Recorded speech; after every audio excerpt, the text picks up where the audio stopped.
আমরা বিশ্বাস করি, আশা করি যে বাংলাদেশ জাতীয়তাবাদী দল তার নেতৃত্বে আরও শক্তিশালী হয়ে উঠবে। বাংলাদেশের গণতান্ত্রিক আন্দোলনে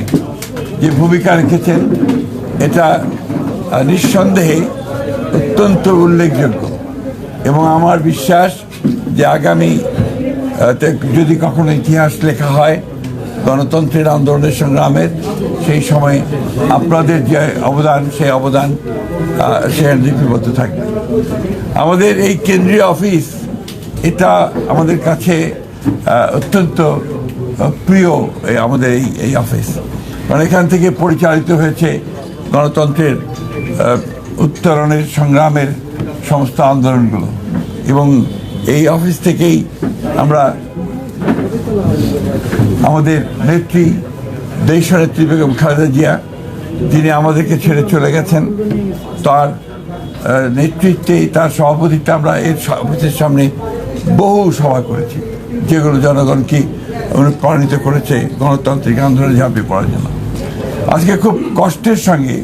আমাদের স্মরণ করতে হয় যে আমাদের সেই মহান নেত্রী, যিনি আমাদের বাংলাদেশের সামগ্রিক গণতান্ত্রিক আন্দোলনে সবচেয়ে বড় ভূমিকা রেখেছেন, নেতৃত্ব দিয়েছেন এবং গণতন্ত্রকে আমরা ফিরে পেয়েছি বারবার। 91 সালে সেই 89-এর গণ আন্দোলনের সময় তিনি নেতৃত্ব দিয়েছেন, 91-তে সরকার গঠন করেছেন, পরবর্তীকালে 96-তে এবং তার পরে প্রত্যেকটি আন্দোলনে তিনি নেতৃত্ব দিয়ে গণতন্ত্রকে প্রতিষ্ঠা করার জন্য তিনি কাজ করেছেন এবং তাকে সেই জন্যই আমরা বারবার স্মরণ করি এবং আমি যে বিশ্বাস করি যে দেশনেত্রী বেগম খালেদা জিয়া শুধু বাংলাদেশ নয়, আমাদের এই এশিয়া প্যাসিফিক অঞ্চলে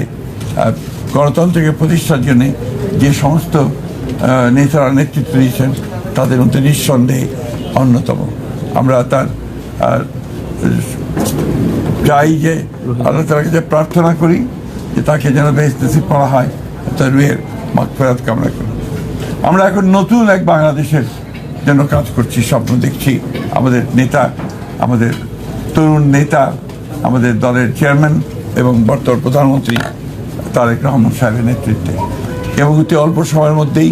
তিনি যে দেশের মানুষের মধ্যে যে একটা অবস্থান করে নিয়েছেন, যে তিনি কাজ শুরু করেছেন এবং কাজ করবেন এবং তার বিভিন্ন কর্মপদ্ধতিতে সেটাই প্রমাণিত হচ্ছে। আমরা বিশ্বাস করি, আশা করি যে বাংলাদেশ জাতীয়তাবাদী দল তার নেতৃত্বে আরও শক্তিশালী হয়ে উঠবে এবং এই সরকার, যে সরকার গঠন করা হয়েছে তার নেতৃত্বে, সেই সরকার সফল হবে বাংলাদেশকে তার ইপ্সিত লক্ষ্যে নিয়ে যেতে এবং সত্যিকার অর্থেই একটা সুখী সমৃদ্ধ বাংলাদেশ গড়ে তুলবে, যা আমাদের প্রতিষ্ঠাতা শহীদ প্রেসিডেন্ট জিয়া রহমানের আমাদের লক্ষ্য ছিল।